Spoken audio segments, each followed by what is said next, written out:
Broadcasting to York online and on 94.8 FM. This is Jorvik Radio.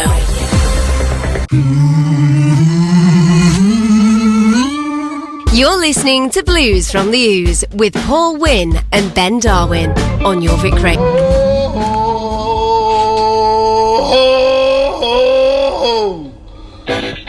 Good evening and welcome to Blues from the Ouse here on Jorvik Radio with myself and Ben Darwin. Good evening. We've got your weekly review.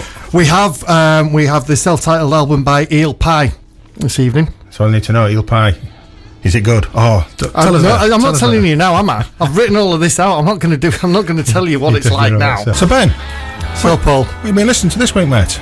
This week I have been listening to a band called Eel Pie with their self-titled album Eel Pie. Are they Cockneys? No, in fact they're not. Well, they might be, I don't know, possibly. During your opening link last week, you described this band as two Brits and a Yank.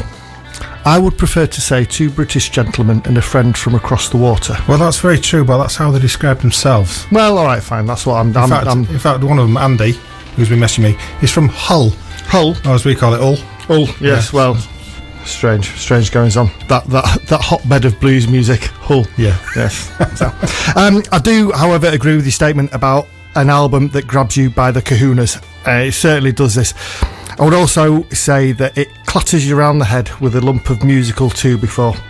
And then when you come round, you discovered you've woken up in the late 60s or early 70s London. Everyone's walking around in frilly lilac shirts or military jackets wearing lots of beads, and there's some kind of weird coloured fog going on. You know, you get the idea. You see where I'm coming from with that. Essentially, this is a great hard-hitting blues album by a classic three-piece lineup that I would recommend to anyone who likes a bit of oomph to their music. There are some wonderfully dark-sounding tracks, such as the ethnic song, which sounds a little bit like they've been using utilising the tritone devil chord, which you kind of get with a lot of early Black Sabbath. They get this kind of really sinister feel to the intros and things like that. So on this song, the ethnic song, that goes into the chorus and the verse, but then the chorus moves into like this weird Indian tabla drums, which is totally unexpected with the track. But it really works. It's quite good, really. Now, I had a bit of an argument with myself as to which track I wanted to play. Now, my first thought was half 4. This opens with a fantastic Doors-esque rolling bass line that lulls you into a false sense of security that it's going to be a real laid-back affair until the guitars kick in. And then it lifts a couple of notches and then moves into a jam over this wonderful heartbeat of a bass line, taking the entire track to over 11 minutes long. I do love it, but it's a little bit long for the show. So next I thought about Take 3 again. Now, if you told me that this track was lifted off a soundtrack to any of the classic Vietnam films, I'd quite easily believed you, because it sounds exactly like that. You can get where I'm coming from with that. In those kind of scenes where they're all hanging around and they're all smoking loads of dubious substances and things like that in the films, it sounds as though it's been quite easily lifted from that. It's an instrumental track of absolute beauty where you can really feel all the band have just lost themselves in the music. Again, however, it's 10.5 minutes long, still a bit lengthy for the show. So we're going to play a track called 3 Rounds. Now, this is a punchy track with a riff that's been sat in my head for the past 3 days. The bass and guitars work in unison, providing the overall hook to the track. And then during the guitar solo, the bass line goes off-piste with fairly similar to a Noel Redding kind of way of playing. Which obviously as a bass player I think is fantastic. Now, I know I focused on the 60s and 70s feel to the album, but it certainly stands up as a contemporary album as well.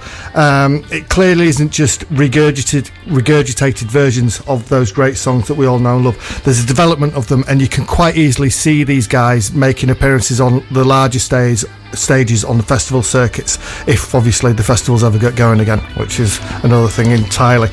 Other tracks to look out for on the album are the almost punk-like Battery Liquor and the opening track Last Leaving Blues, which is a bit like the Stones' Not Fade Away but on steroids, a bit bigger, a bit bolder and a bit beefier. And that is what I would say the album's a little bit like. It's big, it's bold, it's beefy blues played brilliantly well. So top marks, gentlemen. I really like this album. It is. It's seriously good, isn't it? Yeah, it's another one of those that just kind of, like you say, it hits you, but you can get so lost in it as well. And the guitar is turned up to 11. for sure. At least 11. At least 11. I think they might even have an 11 and a half on some of these. You know. So, anyway, so we're going to play a track from Eel Pie, and it's 3 rounds.